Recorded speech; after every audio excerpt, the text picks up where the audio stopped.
Welcome back everyone, and it's finally happened. Jigokuraku, or Hell's Paradise, has finally got its first animated episode, and it aired on April the 1st, so if you haven't checked that out, please go ahead and check it out. Now, you might remember, I previously did a video on this channel about Jigokuraku and introduced a few key things of the story and explained a couple of the systems in it. Check that out if you haven't.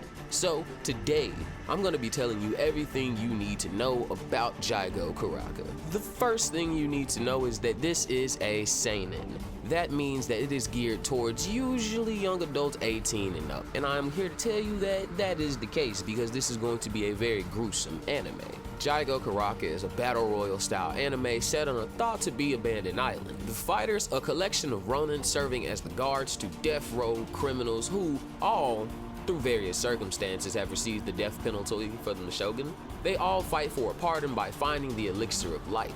This is going to allow for a great deal of character development to happen in a very short time, so stay tuned for that and keep a key eye out on certain characters. The next thing you'll need to remember is Gabimaru's village of origin, the stone village and its inhabitants, the ninjas of Iragaku.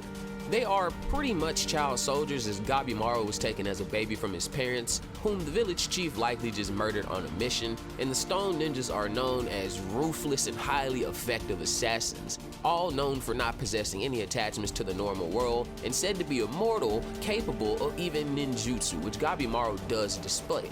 He unknowingly uses body enhancement ninjutsu during his executions, though he himself not understanding why he won't go on and simply die.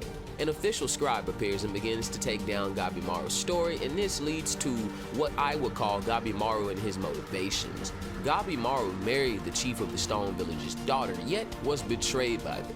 This is because Gabimaru sought to leave the village and live peacefully with his wife. His wife, being born into the cult, like Stone Village, had personally been burned by her father to show that she never mean anything outside of the village and to kill off her aspirations. This already will paint a good picture for the Stone Village ninjas, and as these following panels will show you, they get a lot worse. Despite Gabimaru's notion of being heartless, he still clings to life and survives several of the most brutal execution methods known to man.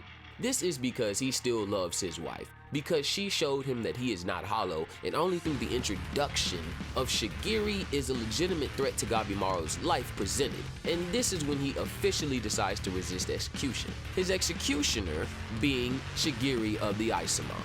The Asaemon are a group of ronin from the Yamada clan. Known as Masters of the Blade, they are a clan renowned for creating and testing new blades, and more importantly, as official executioners. This is an important thing because they are the ones who are assigned as guards to each of the death row criminals that is going to be sent to the island. This, coupled with Gabimaru's attachment to his wife, is the prelude to the hell on earth that they are going to experience. This is all for the elixir of life. Wanted by the, and I'd say blatantly, garbage shogun, he wants to send these criminals, even after seeing the only example of life returning was a horribly mutated flower creature, which is typical for ancient century feudal lords, but carrying on. That's basically the end of chapter 1 and episode 1. But I'm saying this now, spoiler alerts, I'm gonna give you guys a little leeway and tell you some things about what the next episode's gonna be. I read the manga like a year or more ago, so the things you need to understand in this anime is that the presence and significance of the characters' ambitions and motivations. There are many different types of criminals that are sent to this island, some deserving death, some kinda twisted in their own right, and some entirely innocent. And even amongst the Asaemon, who are sent there to guard and execute them if they step out of line, are a mess of different personalities. This anime and manga, if you choose to read it, because you know, the manga's done, so if you'd like to go ahead and just blitz through the story, go ahead and do that. This is going to take you on an emotional fucking roller coaster. You will feel anger, sympathy, hatred, and disgust at many of the scenarios that I'm sure will become legendary in the memories of fans. Now, time for that spoiler I was talking about.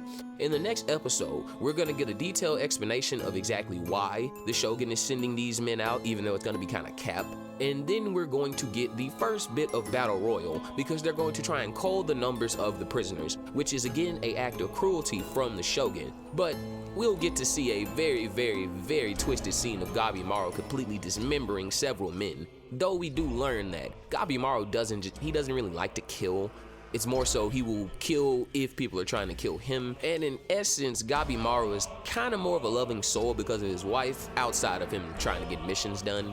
But that's gonna be the big spoiler and what you need to watch out for episode 2. I'm gonna try and keep them to a minimum because I'm not directly covering the manga, but I'm going to slowly piece together different videos based on what gets presented in, the actual animated form of it. Thank you guys for watching another episode of Jigokuraku Unveiled. I will see you on the next one. Be sure to leave a like and subscribe, and click that bell icon if you want to know when I drop another episode to give you a little extra detail on what's gonna happen.